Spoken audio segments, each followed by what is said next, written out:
नमस्कार। आज नवेम्बर 29 तारिख शनिवार। चलतु संक्षेप देखा आज मुख्य खबर। आपण भल पाइबा स्वरूप लाइक कमेंट और शेयर करंतु। जदि चैनल नुआ तेज सब्सक्राइब कर बेल आइकन को क्लिक करंतु। चलतु देखा प्रथम खबर। 17,440 कोटीर बजेट उपस्थापन कले मुख्यमंत्री। शुक्रवार विधानसभा 17,440 कोटी टंकार अतिरिक्त बजेट आगत कर मुख्यमंत्री मोहन चरण माझी। सुभद्रा योजना 295 कोटी व्यय अटकल करा जायछि। धान क्रय 3000 कोटी एवं चाषी को एमएसपी और इनपुट सहायता बाबद 850 कोटी व्यय अटकल होइछि। सेहीपरि चाषी को ऋण सुध छाड़ समवाय बैंक पैक्स को 300 कोटी, जातीय स्वास्थ्य मिशन एनएचएम 994 कोटी, मिशन शक्ति कार्यक्रम 405 कोटी, जातीय ग्रामीण जीविका मिशन 426 कोटी, रास्ता और सेतु रक्षणाबेक्षण 250 कोटी व्यय बराद होइछि। ग्रामीण पाइप जल जोगाण प्रकल्प 116 कोटी, जातीय विपर्यय विपद प्रशमन पांठि 171 कोटी, पंचायत राज संस्था गुड़िक 164 कोटी व्यय अटकल कर सूचना मिली। परवर्ती खबर। ओडिशा छाड़िले राष्ट्रपति द्रौपदी मुर्मू। शुक्रवार सकाळे राष्ट्रपति द्रौपदी मुर्मू भुवनेश्वर छाड़ी। से राजभवन सीधा विमान बंदर जाई सेठारु से लखनऊ यात्रा करछंती। विमान बंदर रे तांकु विदाय संबर्धना दिया जायतिला। एथिरे राज्यपाल हरिबाबू कुंभमपाटी, बाचस्पति सुरमापाड़ी, मुख्यमंत्री मोहन चरण माझी, उपमुख्यमंत्री केबी सिंहदेव और प्रभाती परिडा प्रमुख उपस्थित थिले। एही गस्ତରେ राष्ट्रपति विधानसभा एक इतिहास रचना कले। से विधानसभा राष्ट्रपति भावे प्रथम थर पई निजर अभिभाषण रखिले। परवर्ती खबर। श्रीमंदिर आलोकीकरण खर्च होब 17 कोटी 12 लाख टंका। पूर्वर श्रीमंदिर चारिपाखे लगी फोकस लाइट ठिका संस्था खोलीदेवर सबुरी महल में प्रकाश पाइथिला असंतोष। एबे पुनर्बार श्रीमंदिर मेघनाथ पाचेरी, समस्त पार्श्व देवादेवी मंदिर, आनंद बजार और कुरुमबेढ़ा आलोकीकरण होगाकू जाउची। एथिलागि अबड़ा योजना रे टंका खर्च करने सरकार को अनुरोध करिबो श्रीमंदिर प्रशासन। भारतीय प्रत्नतत्व सर्वेक्षण संस्था प्रस्तुत करथिबा डीपीआर को मोहर मारिछि परिचालना कमिटी। श्रीमंदिर परिसर सह फोकस लाइट स्थायी भावे लगाइबाकू निष्पत्ति होइछि। पूर्वर 2021 श्रीमंदिर भितर आलोकीकरण लगी टामी 3D लाइट लगिथिला। एथिपई 1.5 कोटी टंकार व्यय बराद होइतिला। मात्र नाना कारणर ए प्रकल्प फेल मारिथिला। एबे पुणी 17 कोटी टंका खर्च करबाकू योजना करुछि मंदिर प्रशासन बोली सूचना मिलिछि। परवर्ती खबर। श्रीलंका रे बात्या डिटोवार प्रभाव गलानी 70 रु अधिक जीवन, व्यापक क्षयक्षति। बात्या डिटोवा प्रभाव रे श्रीलंका रे गलानी 70 रु अधिक जीवन, 600 रु अधिक घर क्षयक्षति होइतिबा बेले 100 संख्यार विपन्न को उद्धार करा जाउछि। 30 रु अधिक लोकंक पत्ता मिलुनी। समस्त स्कूल और सरकारी ऑफिस छुट्टी घोषणा करछन्ती श्रीलंका सरकार। गत सप्ताह धरी श्रीलंका रे पाग खराब थिबा बेले गुरुवार और शुक्रवार लगाण वर्षा होइतिला।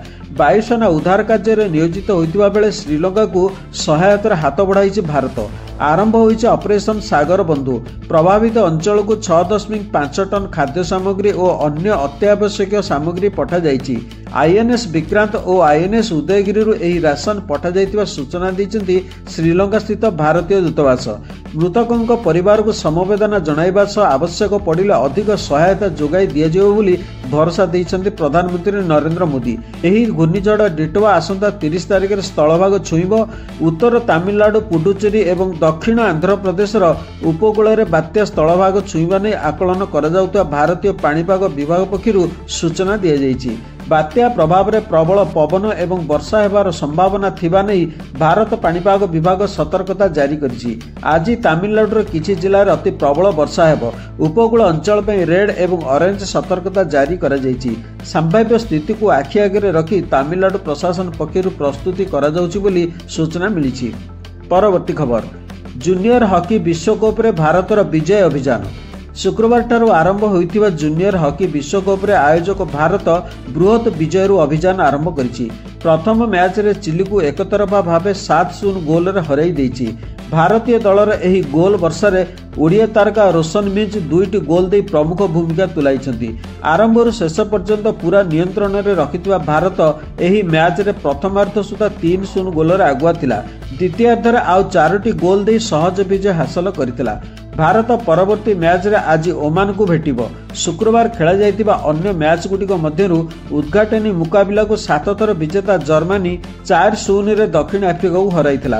परवर्ती 2 मैच रे स्पेन 8-0 रे इजिप्ट को एवं स्विट्जरलैंड 4-0 रे ओमान को धराशायी करथिला। परवर्ती खबर। डाक्तरଙ୍କ प्रेस्क्रिप्शन बिना आउ मिलिबनी कफ सिरप। कफ सिरप जो अनेक शिशु मृत्यु एवं प्रतिकूल प्रभाव को दृष्टि रखी केंद्र सरकार यार मनमुखी विक्रय को रोकने कठोर पदक्षेप नहीं। अधिकांश कफ सिरप आउ डाक्तर प्रेस्क्रिप्शन बिना मेडिकल स्टोर में बिक्री हेब नहीं। सेमान को प्रत्येक प्रेस्क्रिप्शन रेकर्ड रखा पड़ो। यह व्यतीत कफ सिरप को कठोर गुणवत्ता नियंत्रण नियम पालन करने को पड़ो। सरकार सर्वोच्च नियामक संस्था drugs advisory committee cough syrup को लाइसेंसिंग एवं स्वतंत्र मॉनिटरिंग नियम पूर्व मुक्त कर सूची बाहर करने को अनुमोदन करिछि। एहार अर्थ हेउछि सेमानक क्रय पई डाक्तर परामर्श एवं प्रेस्क्रिप्शन बाध्यतामूलक हेबो बोली सूचना मिलिछि। परवर्ती खबर, नेपाल जारी कला 100 टंकिया विवादीय नोट। नेपालर केंद्रीय बैंक एक नूतन 100 टंकार नोट जारी करछि, किंतु एही नोट एक पुराना विवाद को पुनर्बार जन्म देइछि। नोट उपरे मुद्रित मानचित्र रे लिपुलेख कलापाणी एवं लिम्पियाधुरा को यार क्षेत्र मध्य थिबा नेपाल दर्शाइछि। एही अंचल गुड़िक वर्ष वर्ष धरी उत्तराखंडर अंश रही। काठमांडूर एही पदक्षेप को भारत नेपाल संपर्क में एक नूतन विवाद भाव में विवेचना करा जाउछि बोली सूचना मिली। परवर्ती खबर, एकाधिक विवाह कले 10 वर्ष जेल। आसाम विधानसभा एकाधिक विवाह निषेध करने एक बिल पास होइछि। एही आईन अनुଯାयी दोषी साब्यस्त होइतिबा व्यक्ति को सर्वाधिक 10 वर्ष जेल दंड होइपारे। पीड़िता को 1,40,000 टंका क्षतिपूरण देवार व्यवस्था मध्य अछि। बिल अनुसूचित जनजाति वर्ग एवं 6ठ अनुसूची अधीन अंचल गुड़ी बाद देइछि। आसाम बहुविवाह निषेध बिल 2025 पास हेबा समय मुख्यमंत्री हेमंत विश्वकर्मा कहिथिले जे एही बिल हिंदू, मुसलमान, ख्रिस्टियान एवं अन्य समस्त संप्रदायर लोकों को अंतर्भुक्त करिवो। परवर्ती खबर, डिसेम्बर 4 रे भारत आसुंती रूस राष्ट्रपति पुटिन। आसंता डिसेम्बर 4 तारिख रे भारत आसिबे रूस राष्ट्रपति व्लादिमीर पुटिन। 2022 रे रूस यूक्रेन युद्ध आरंभ हेबा परे पुटिन को यह अब प्रथम भारत गस्त। 22तम भारत रूस शिखर सम्मेलन पई गत जुलाई मासरे मस्को गस्त करथिले प्रधानमंत्री नरेंद्र मोदी।